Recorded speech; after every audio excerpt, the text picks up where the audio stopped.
Gentlemen, I'm Paul Finch, Programme Director of World Architecture Festival, and it's my pleasure to introduce and compare, in a mild sense, this evening's proceedings. This is the 12th annual Wren Talk.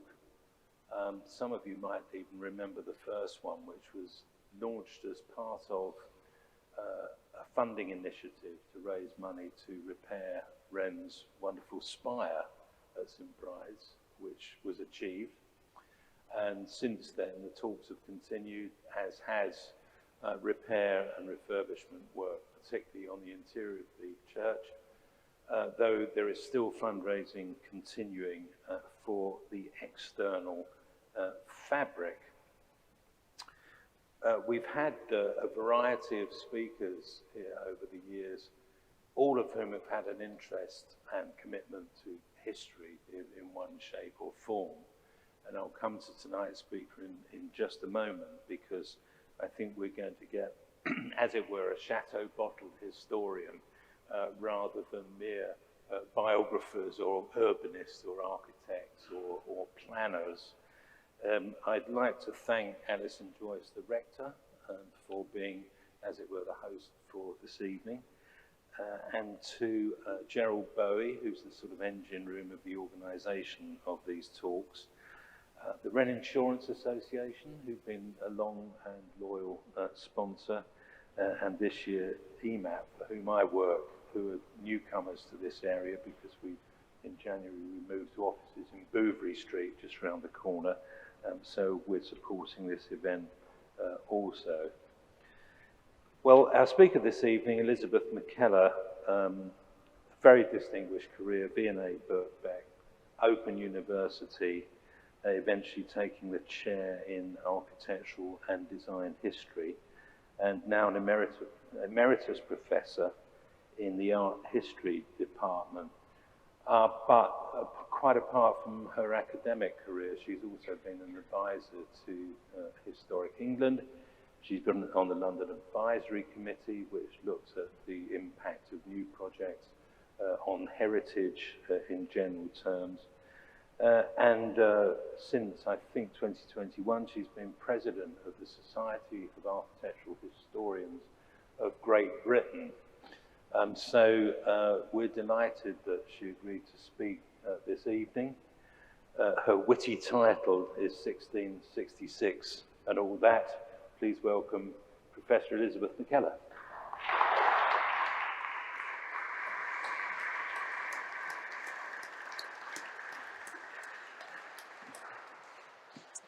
Oh, thank you very much, Paul, and thank you very much to St Bride's and everyone associated with the lecture. It's a great honour to be giving this in what is, of course, Wren's tercentenary year. And I've just got up on the screen the book on which the sort of first two-thirds of the lecture is based. And I'd like you to note the dates, 1670 to 1720, which I was calling Modern London. And I think as the lecture goes on, you'll see a bit why I think we can talk about the birth of modern London in that period. I'm afraid the book is out of print, but you can get e-copies through well-known online retailers, should you be interested. Anyway, on to the talk. I thought I'd start with this image, which caught my eye at the Royal Academy Summer Show this year. It's by Adam Dant, and it's a rather nice summation of Wren's London life, which is partly the theme of the first half of this lecture. So it gives us his dates. It shows us that he lived for a hugely long time.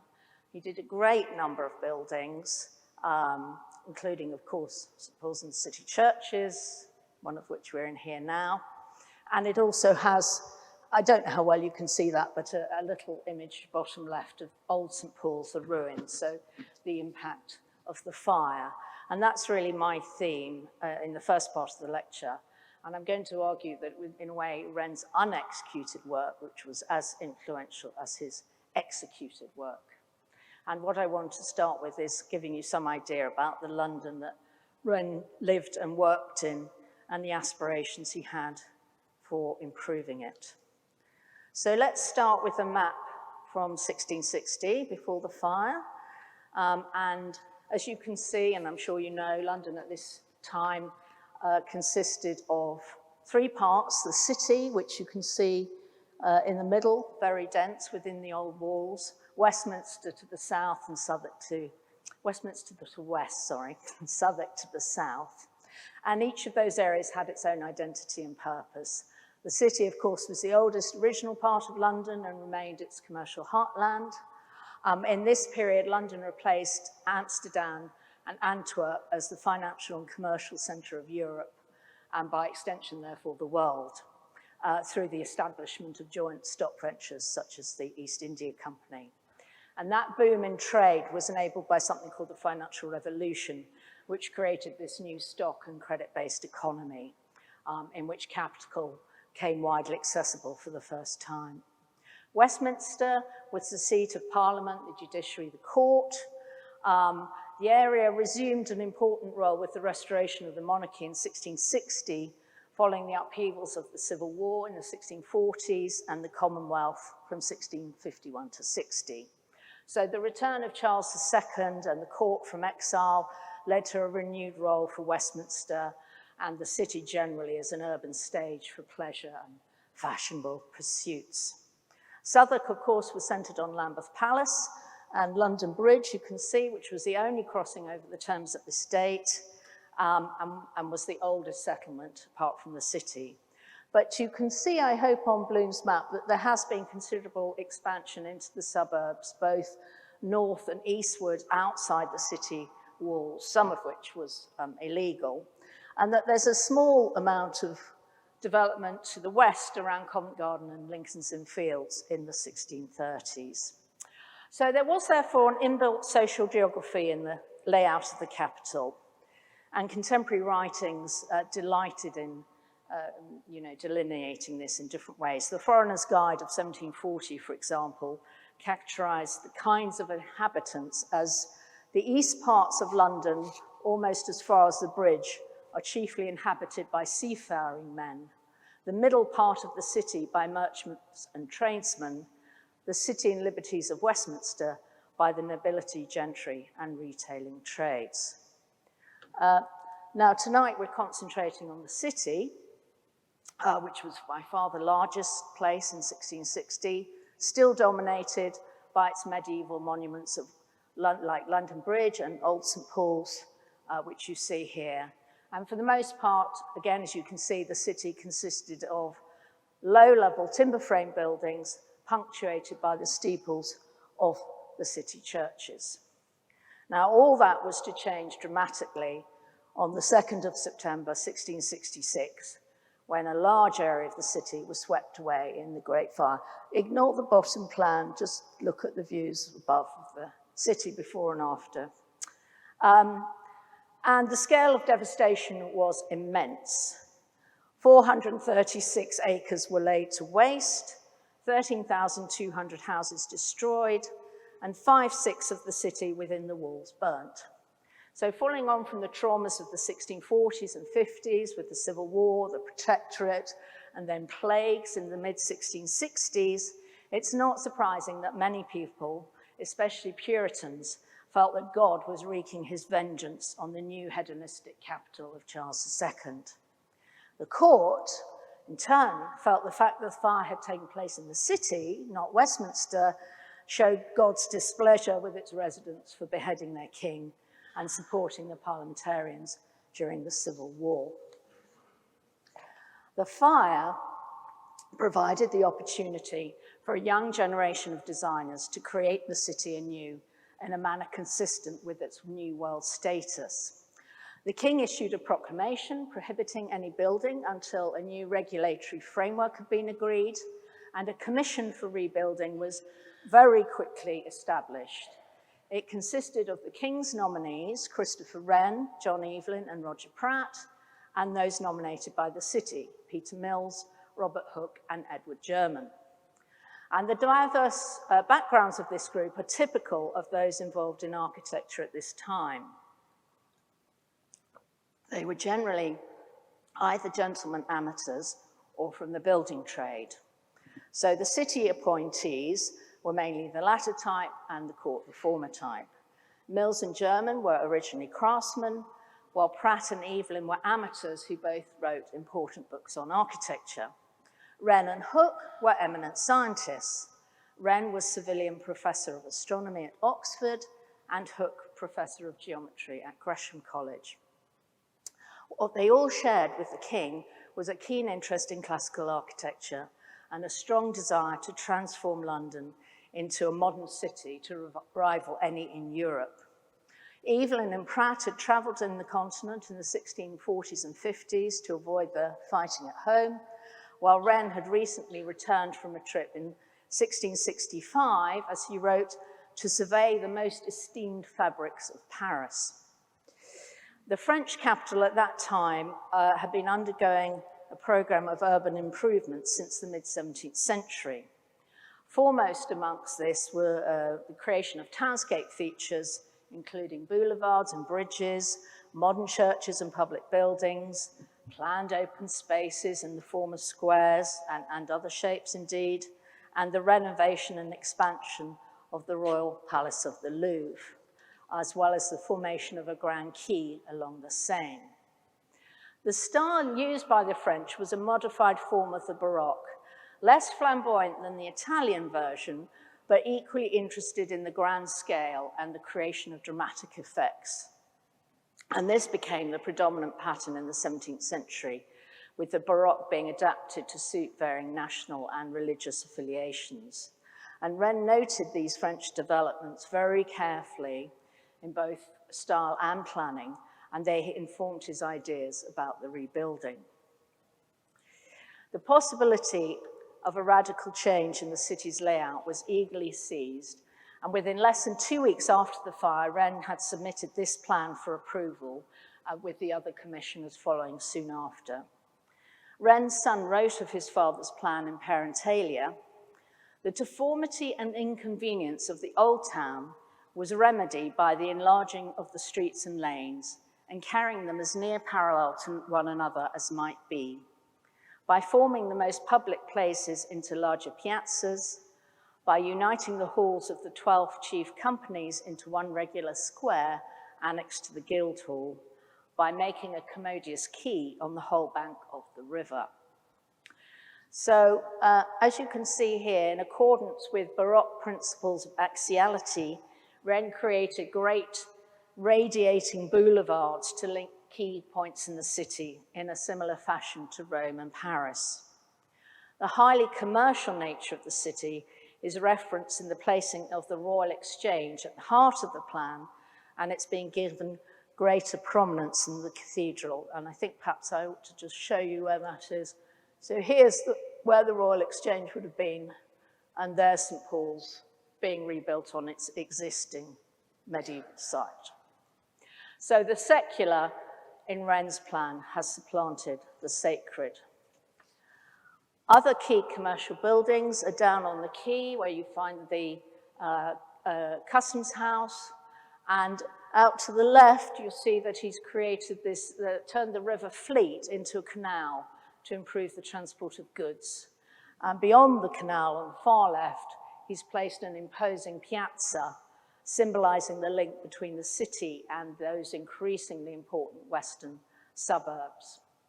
And the piazza is bisected by a processional routeway up Ludgate Hill, as we have today, to the west front of St. Paul's, although this would have been a less bendy one than the current one, thus linking the two parts of the metropolis. And this is a block plan from the 19th century showing what it would have looked like if it had been built. So Wren was marrying the European Baroque tradition of large-scale planning with the realities of the urban business environment. This was a style associated with absolutist states, most notably that of Louis XIV, whose rulers wished to aggrandize and memorialize themselves with monumental features. But a celebration of monarchy would have been totally inappropriate for the center of republicanism in the Civil War, and now a renewed commercial powerhouse. London was widely recognized, along with Amsterdam, as a novel type of city, in which power and wealth were not solely concentrated in the traditional elites, but to be found in the increasingly wealthy middle classes. London was called the New Rome due to its wealth, imperial reach, and dynamism. The metropolis became a new kind of consumerist city in which, in Jules Lubbock's memorable phrase, the candlestick had supplanted the triumphal column and the armchair, the imperial palace. It was the first modern city. So Wren's plan reflects this shift in economic and political consciousness in which, as I say, the secular has replaced the sacred. All the post-fire plans were highly idealized and typical of the time in ignoring topography and the natural slope of the land down to the river. There are two plans that stand out for taking this approach to the extremes. Firstly, that of Robert Hooke, which you can see is based on this very strong grid plan, and particularly this one by Richard Newcourt. Newcourt was a cartographer, and he produced a formal gridiron plan of 8 by 8 rectangles. That divided the city into 55 rectangular blocks of 285 by 190 yards, with a square with a church in the center of each one. And the grid was articulated by streets running north-south and east-west. The Guildhall, as with Wren, was to be in the middle, with St. Paul's to one side. And this type of plan became particularly influential in 18th century America in places such as Washington and Savannah. And if we have a look at Savannah, there it is, there's the plan. It was founded by someone called James Oglethorpe in 1733, and you can see that he used a grid plan like Hooke and Newcourt's, using the square as the primary unit in the design. Each colonist in Savannah was awarded a house lot in the center, where they lived for safety, a 5-acre garden lot, and a 45-acre farm lot outside of the city. Oglethorpe laid out the city's first 4 squares, and uniquely, Savannah continued to use the original city plan right up until the 1850s. And if you go there today, you will find 22 of the original 24 squares. And this slide gives a very good idea of the effort in clearing this densely forested area and the kind of rigidity of mindset of imposing this template essentially on virgin forest. The post-fire plans can all be characterized as modern, an attempt to create a new, more uniform and what they would have seen as rational city. But they come from 2 very different positions, which are representative of the dominant types of architecture in late 17th century England.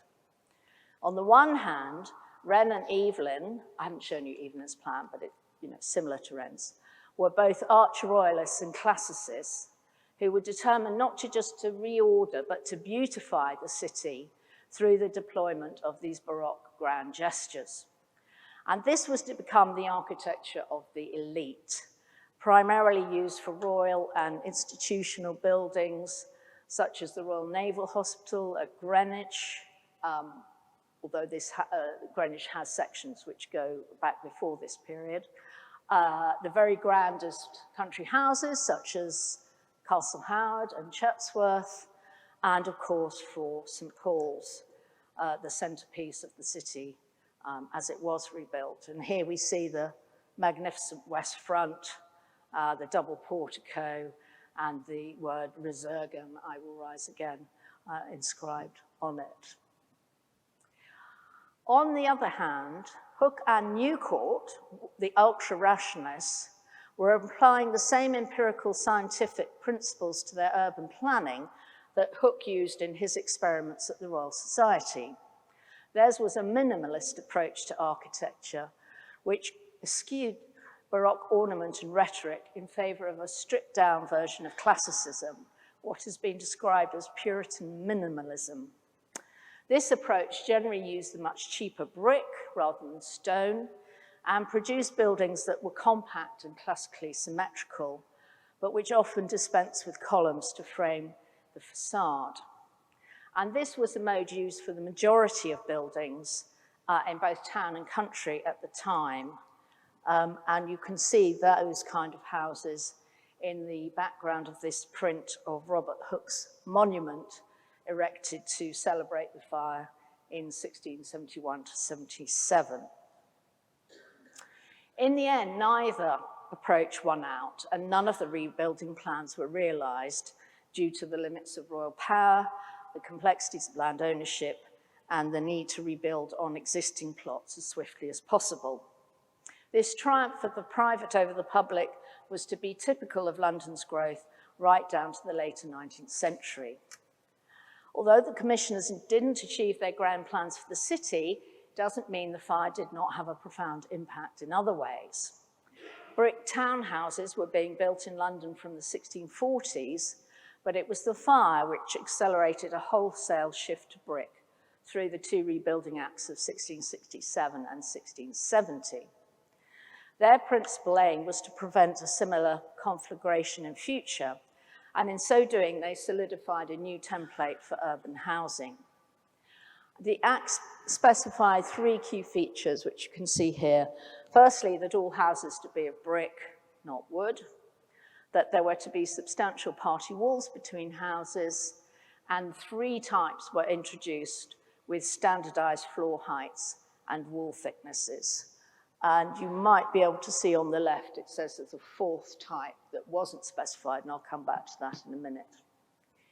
In a similar way to Hooke and Newcourt's plans, this legislation provided a rationalized schema for the new townhouse, so that although the city was built on its old plan, it was built with brand new housing. The rows of terrace houses that resulted were celebrated and admired by contemporaries as a radical departure from the medieval irregular wooden houses we saw in Holler's View. And just to give you a very quick example, Red Lion, which still exists, Red Lion Court. This is actually at the back of Crane Court, and Crane Court was built by Nicholas Barban, the greatest speculator of the age, and where he himself also lived. And this is the interior of one of the houses from Crane Court, not Barban's, that was destroyed in a fire in the 19th century. And you can see here that as with the city churches, the outside might be very plain, but the interior could be highly decorated according to individual preference. Tenants were sometimes responsible for doing their own paneling, as we see here, although putting a plaster roof in like that is obviously, ceiling like that is obviously quite a considerable undertaking. And here's a slide just showing the kind of ground plan that resulted afterwards. You can see down the left a very regular run of houses along Fetter Lane. You can see through the middle Neville's Alley with bigger houses set back beyond big gardens behind it. And this is this fourth kind of house, which is called mansion houses.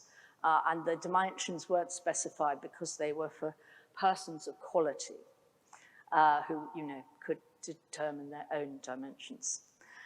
Very few of these mansion houses survive, but here's one just outside the city in Hoxton of the early 18th century.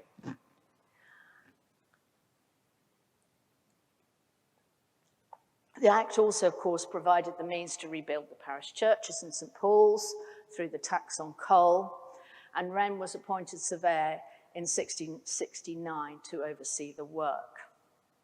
The priority was the parish churches, and these were built first, for the most part, in the brick minimalist style, apart from notable exceptions such as St. Stephen Walbrook, although they often contained highly ornamented interiors, as we see here. I mean, this is a recreation, but this shows the contrast between exterior and interior, depending on the wealth of the parish.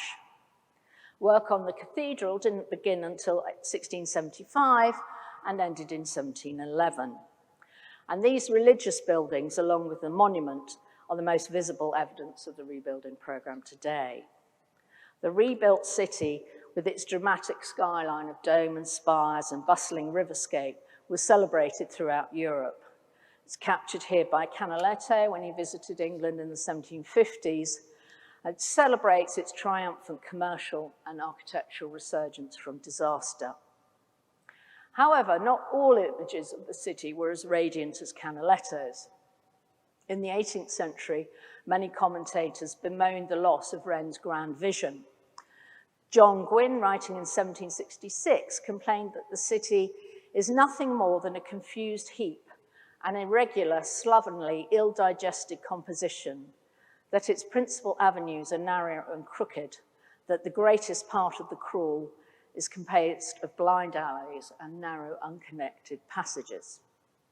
And such views, of course, reflect an ongoing argument as to whether the decision to rebuild on existing plots was to the detriment or benefit of the city, a debate which still informs planning principles to this day.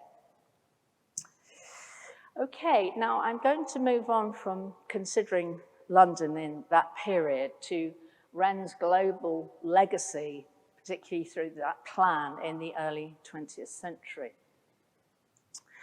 So in 1932, which was the tercentenary of Wren's birth, an article in the Sydney Morning Herald called Wren the most influential architect of every part of the empire and America.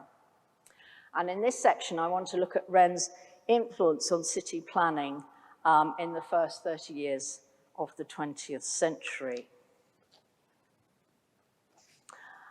This map was drawn up to promote the recently founded Imperial Federation League in the 1880s.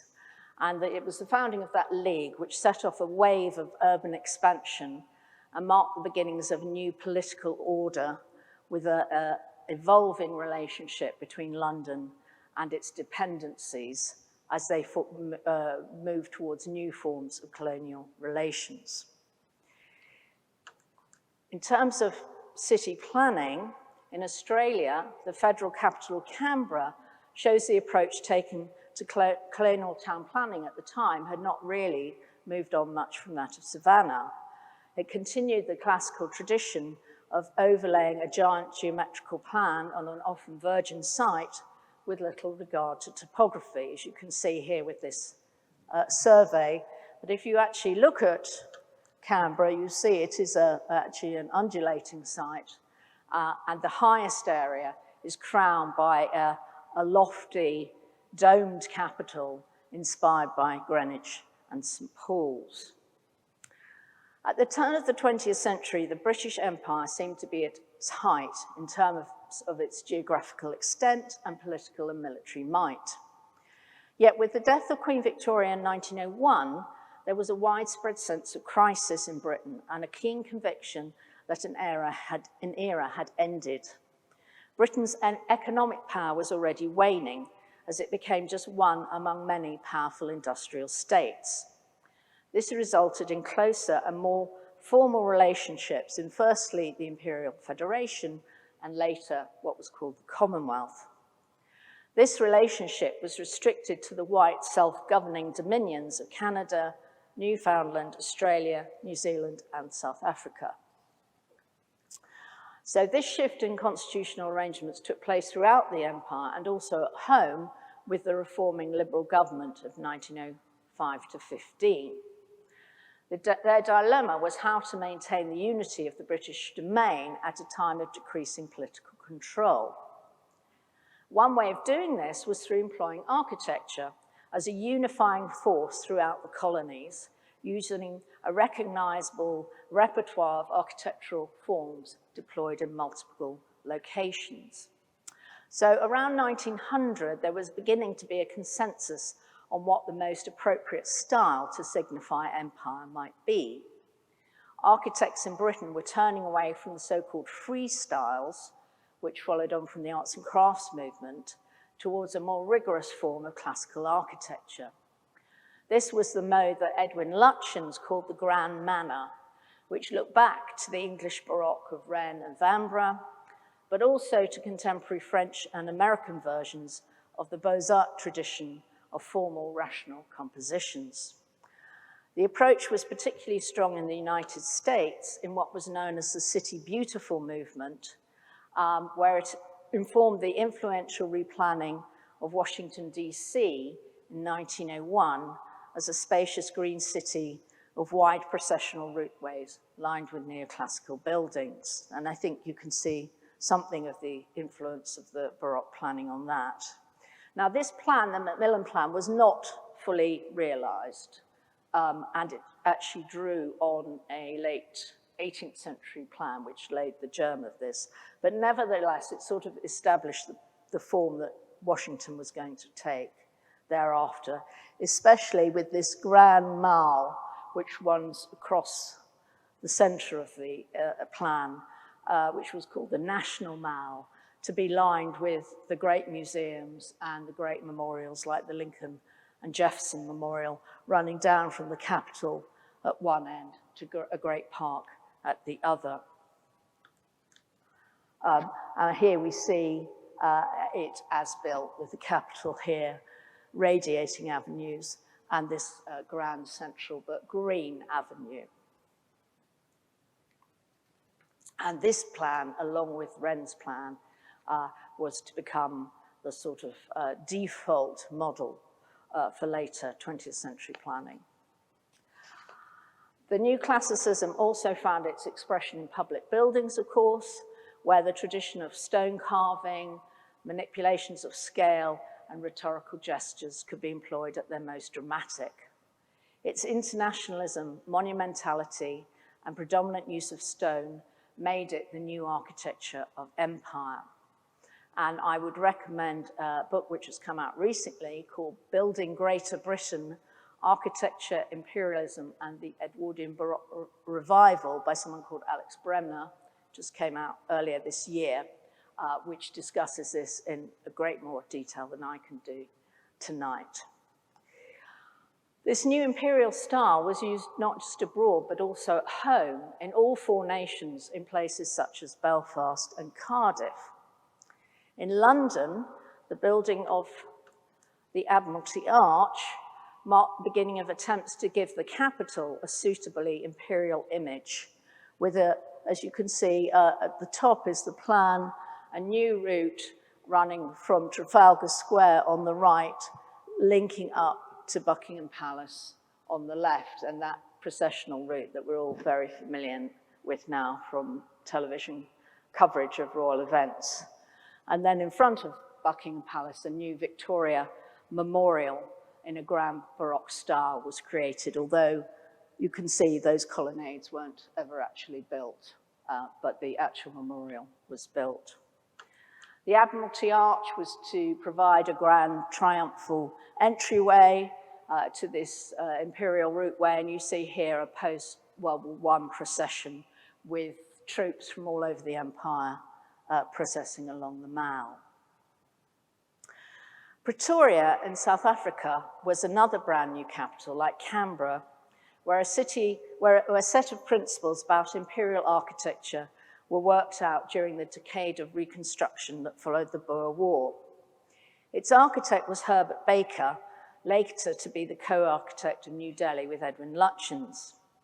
Baker, unlike Lutyens, was one of a growing band of colonial specialists who traveled the world carrying out international buildings. Baker arrived in South Africa in 1892 and was taken up by Cecil Rhodes, the leading British imperialist in Southern Africa. Baker imbibed Rhodes's colonial vision wholesale and even wrote his biography, Cecil Rhodes by His Architect, 1934. Following his mentor's death in 1902, Baker designed his memorial in Cape Town, as well as Rhodes House, Oxford, home of the Rhodes Scholarships, and one of several now controversial benefactions to his alma mater. And you see the rotunda there, which is surmounted by a bronze Zimbabwean bird, Rhodes being the founder of Zimbabwe. In 1900, Rhodes had sponsored Baker to go on a tour of classical sites in the Mediterranean. Baker saw the development of a similarly monumental classical style as that used in antiquity as a potent means of symbolizing the union of the fledgling nation.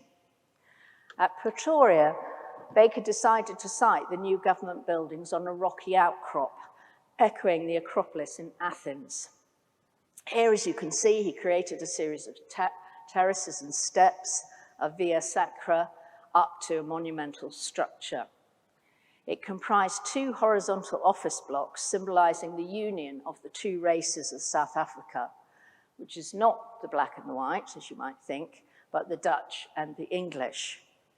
The blocks drew on Wren's design for Greenwich with their symmetrical sentinel-like towers and a giant colonnade, semicircular in this instance, from which the rulers of the new state could survey the existing town below, a feature that Baker was to repeat in New Delhi. And on this drawing, you get a bit more idea of the detail of the scheme, and you can also see the plan at the top with these splayed wings, which increases their sort of dominant effect. However, the Union buildings, as with the London scheme, although symbolizing empire, were erected just as the British dream of power in South Africa was beginning to fade and the Boers returned to power. So that when Lutyens asked the more experienced colonialist Baker to join him in India in 1912, Baker accepted with alacrity. And so I'm going to focus in more detail for the rest of the talk on what was called Imperial New Delhi, which was built between 1911 and 31. India was a subject rather than a settler dominion colony, but there too there was pressure for increased self-governance. This prompted the Indian Councils Act of 1909, which resulted in a limited increase in the involvement of Indians in the government of the country. And it was as part of these reforms that the transfer of the capital from Calcutta to Delhi was to form the centerpiece of the British strategy for initiating a new phase in the subcontinent. The British deliberately chose for their new government a city that already had an imperial past. Delhi was the capital of the Mughal Empire until 1857 and had been the capital of the famous Shah Jahan, the builder of the Taj Mahal. He created this palace-cum-fortress, the Red Fort in Delhi, as well as other notable monuments. It derives its name, of course, from the red sandstone from which its outer walls and gateways are constructed. And you can see a couple of characteristic features of Mughal architecture here. The use of the Islamic pointed arch in the gateway, and the shatri, those are the dome pavilions, which are appearing prominently on the skyline. The British placed New Delhi next to the 17th century capital, now relabeled by them as Old Delhi. So this very dense area here is Old Delhi, sorry, and this is New Delhi here. Subsequently, the majority of the old city was allowed to sink into a slow decline through neglect. The intended imperial capital, likewise, in planning terms, ignored the majority of the existing town, apart from linking in some of those roadways you can see coming out to the south with key archaeological elements from the past. The intention was to create a narrative which stressed the continuities between the Mughals and the British and helped justify and explain the new imperial Delhi. The Viceroy at the time, Lord Hardinge, saw it as a symbol of the new liberal India. He stated that the city would be the product of a joint British-Indian administration. The question was, what was the most appropriate architectural style to symbolize these new arrangements? Lutyens and Baker were in accord that New Delhi, as at Pretoria, should be built in a classical style. Indeed, Lutyens' first sketch designs were a supersized Palladian villa, as you can see here. But Hardinge was equally certain that in a reformist political climate, the new building must include some Indian elements. This became a hugely contentious issue in both countries, with debates in Parliament and heated correspondence in the press. What was the politically appropriate imperial style? And then there was a second debate, which was about the importance of using the scheme to promote Indian handicrafts and a revival of traditional techniques. Neither Lutyens nor Baker were impressed by their opponents' views. Baker objected that the feminine nature of Eastern architecture made it unsuited for the masculine project of imperialism, while Lutyens was even more dismissive. He brought his hero into the argument and asked rhetorically, would Wren, had he gone to Australia, have burnt his knowledge and experience to produce a marsupial style? Lutyens is not very popular in India, as you can imagine. But Harding was adamant that the new buildings must be a hybrid of Hindu, Muslim, and British and Indian, and that overrode the normal desire to use classicism as a marker of superior civilized Western values. In the end, Harding prevailed, and Lutyens was forced to abandon his first attempt and to add Indian elements to his Western compositions. And you see here this lovely print in a Mughal style showing Lutyens presenting his scheme to the next Viceroy, Lord Irwin, with Baker and other members of the team behind him. So this was the plan. The plan has less of this hybridity than the buildings, which I'll come on to. The plan is very much in the Baroque grand manner, derived from Wren's Great Fire Plan by way of Washington and Canberra. This mix sort of Beaux-Arts rationalism with the idea of a green city. As at Pretoria, the most important buildings, which are to the left, you can see with the darkest colouring, were placed on the high ground of Rosina Hill, away from the Jumna River, with views over the plains below. A grand avenue provided a central axis, bisected by a secondary line called the Kingsway and the Queensway. So this is the Viceroy's Palace, this is the Kingsway, this is the Queensway here.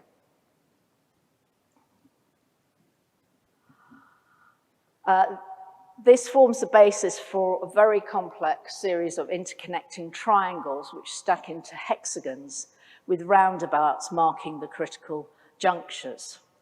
The processional way runs from the Viceroy's house and the Secretariat buildings, a bit like the Washington Mile, punctured by key monuments such as the Jaipur Column, the All India Arch, and later a monument to George V.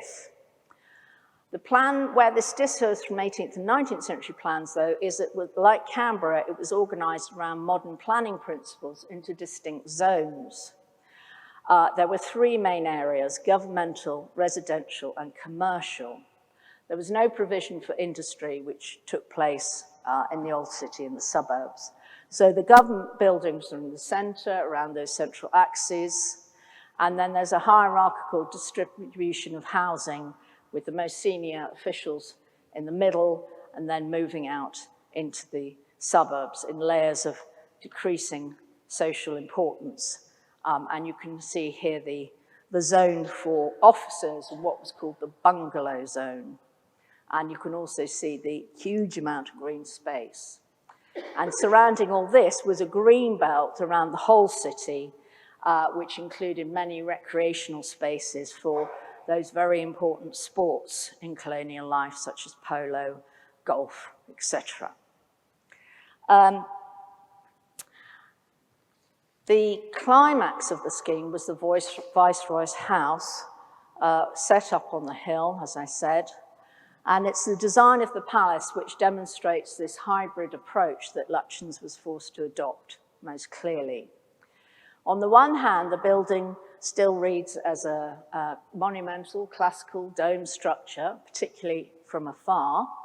But closer to, you can see that the dome isn't conventionally Western, and in fact has a smooth profile and form of a Buddhist temple, the great stupa at Sanchi, which is the oldest stone structure in India.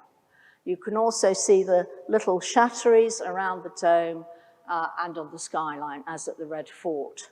And of course, the building materials, the cream and red sandstone, again echoing the Red Fort.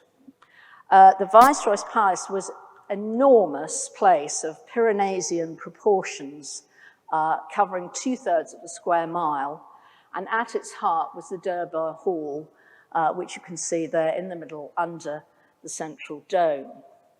It was modelled on the Pantheon, but also on imperial Mughal tombs around Delhi, such as that of Humayun from the 16th century. The columns that you can see here and on the exterior all have their own unique Delhi order, which Lutyens invented following the precedent of the United States Capitol, where an American order had been created. And this Delhi version has a stylized acanthus motif and then little bells in the corners, which derive from Mughal design.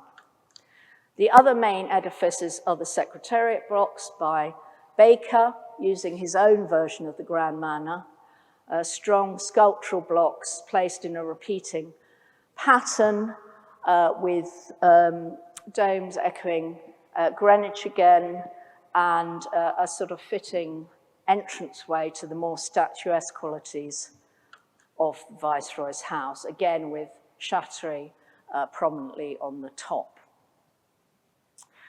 And here's an aerial view of New Delhi after it opened in the 1930s. You can see the Viceroy's Palace at the back, Secretariat blocks, and on the right, that circular building is the new Parliament building, symbolizing this new parliamentary governmental structure in India. New Delhi was inaugurated with great pomp in 1931, with a view to India becoming the 5th dominion in the empire. However, at the time, there was a strong sense, as also occurred with Webb's scheme in London and in Pretoria, that it would soon seem outdated and defunct. Even Wren asked, "Is it our swan song?" And of course, it was. Wren himself wrote, "Architecture has its political use." And it's interesting to see how Wren took the Catholic absolutist European tradition and turned it into something supremely commercial and secular in his post-fire plan.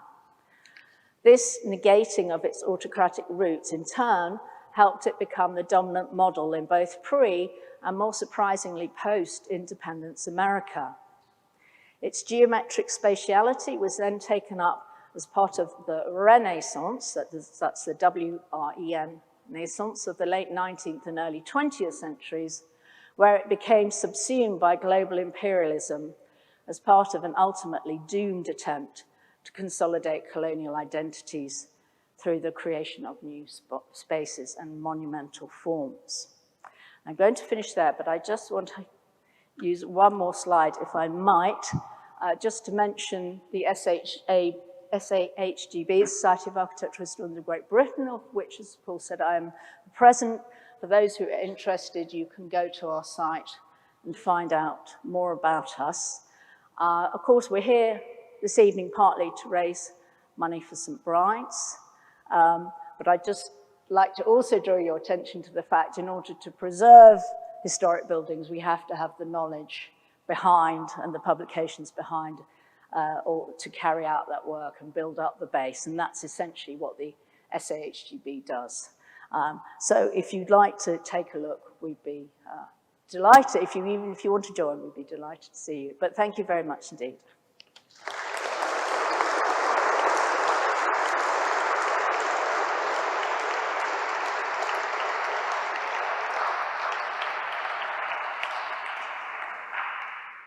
Well, I must say there was a rich layer cake of a presentation, and quite unexpected in that link between Wren and the architecture of empire, I started thinking about Herbert Baker's South African embassy in Trafalgar Square in a slightly new light. And the idea of marsupial architecture, which I hadn't come across before, is going to remain in the memory.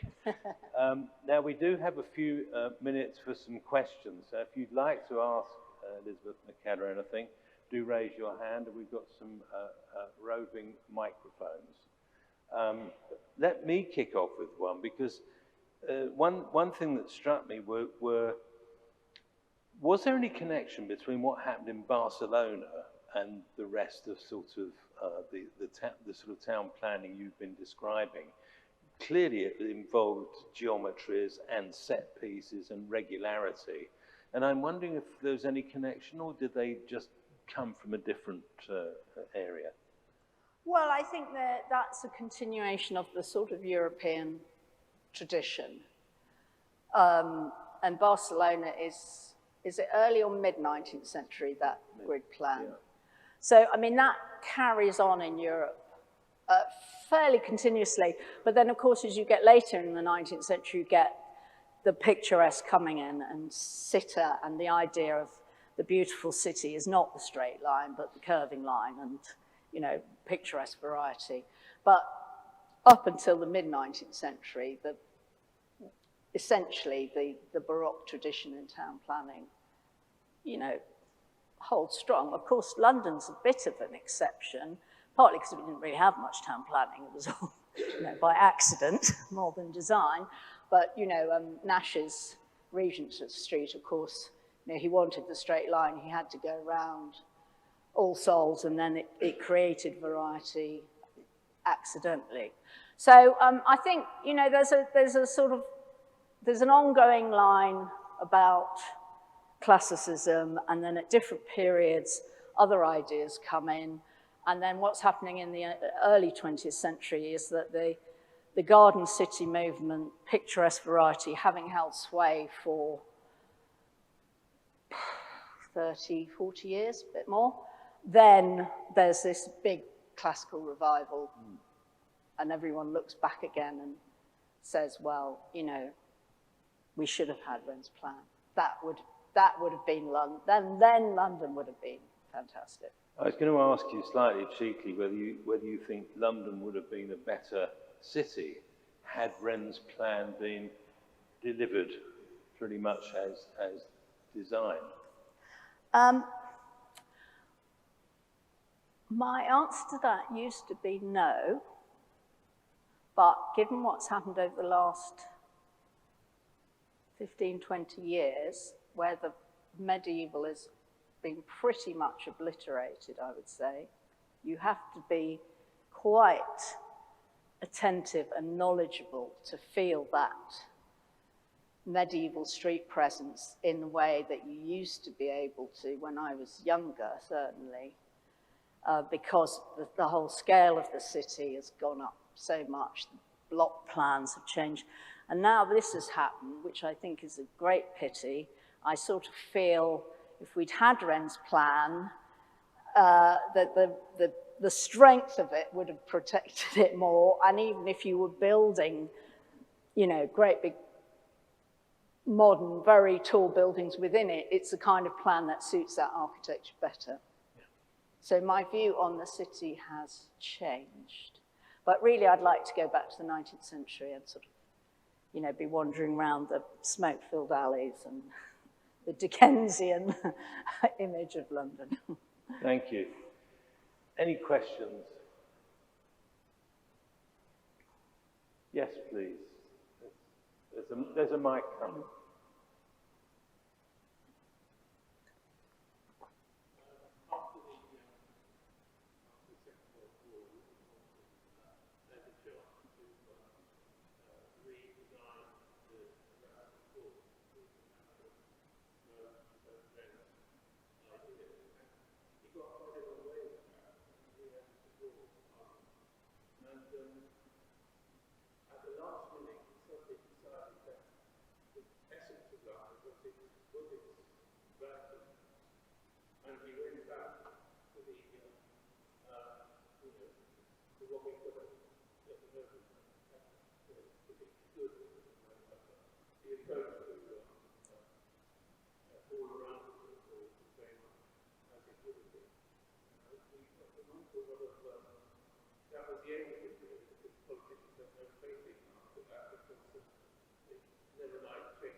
Well,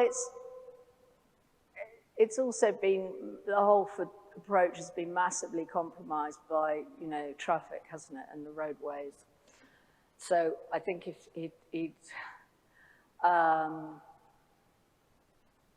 it's a difficult one because there are lots of, you know, very nice sketches and things from the time with showing the landscaping around St. Paul's and everything, and it looks great in the drawings, but it didn't quite live up to the promise when it was actually rebuilt. So yes, possibly he should have stuck with a more Beaux-Arty type approach. But, you know, the incredibly strong post-war picturesque movement again, picturesque coming back in as well. So he was under, there were lots of conflicting ideas, as there still are and always will be, I think, about St. Paul's and its setting and Paternoster Square and whether that's been a good thing or a bad thing. And there was a sort of interesting moment, wasn't there, where Holford's buildings represented 60s modernity. The film Darling with Julie Christie and Lawrence Harvey, where the scenes shot in the office buildings, was in complete contrast to the 1950s. And I wonder whether it was very interesting, one of the comments you made about the extent to which Wren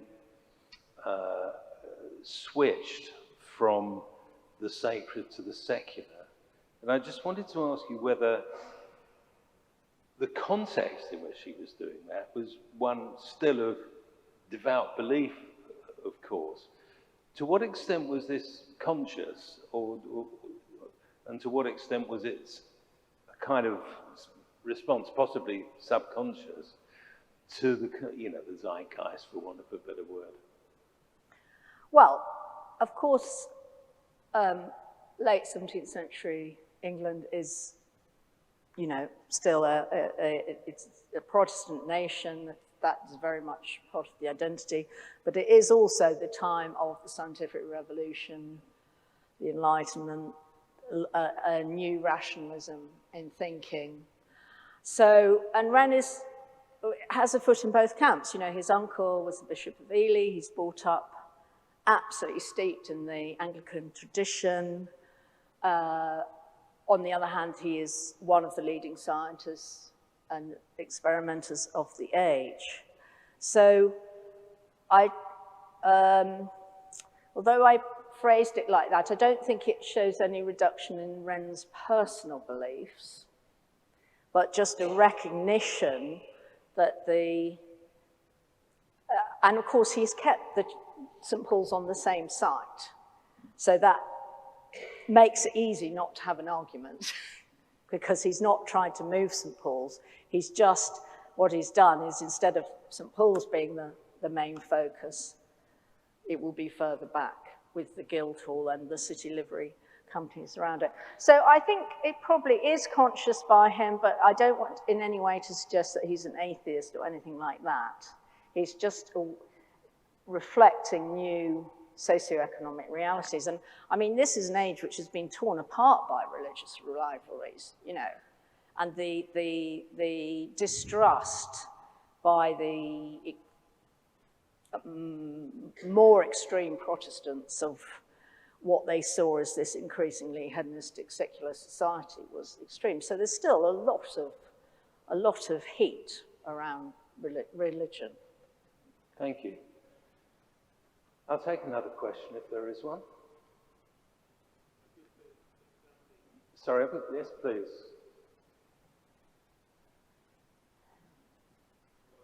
From my reading of urban design, I tend to think Paris, because it was more influential on, say, Washington Wren, and I'm wondering whether Wren is simply being used as a sort of way of, a British way of appropriating French influence on urban design.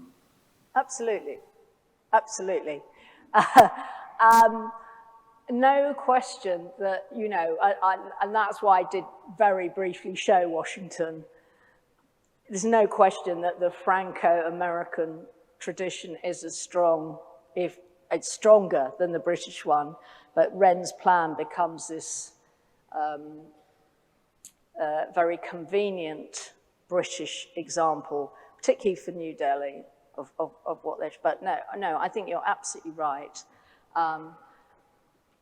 But it's not just the plan, of course. Wren also represents this white Portland stone monumental approach to architecture that becomes the architecture of, you know, empire. And as I said, you can read about that in a lot more detail in our Alex Brenner's book. But there's a very conscious reposition of Wren as the sort of fount of British architecture. I think it's an appropriate moment to draw this pleasant evening to a close. First with the observation that it's not very long before we're going to be celebrating the 400th year of Wren's birth, rather than the 300th anniversary of his death.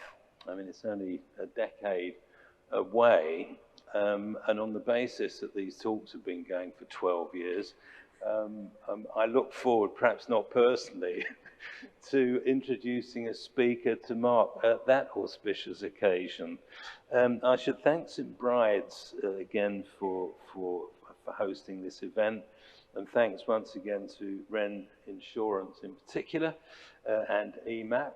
Please join us for some refreshment just after this. But my chief task is to thank our speaker this evening, because I think it's a sort of reminder, in a way, what a privilege it is for the historians of the late 17th century. What an extraordinary period with the architecture, almost a kind of explosion after the Great Fire, but mirroring the extraordinary political and social and scientific changes that were coming. And it didn't stop, did it? I mean, you know, we haven't talked about the Glorious Revolution this evening, but the relationship of architecture to democracy and invited democracy and the end of absolutism, marking a sort of, well, the Glorious Revolution, the reason we didn't have another civil war, I suppose. Elizabeth McKellar, thank you so much for a wonderful presentation, which I think is going to leave certainly me, and I'm sure the audience, thinking about a whole series of issues for the rest of the evening, if not longer. Thank you very much indeed.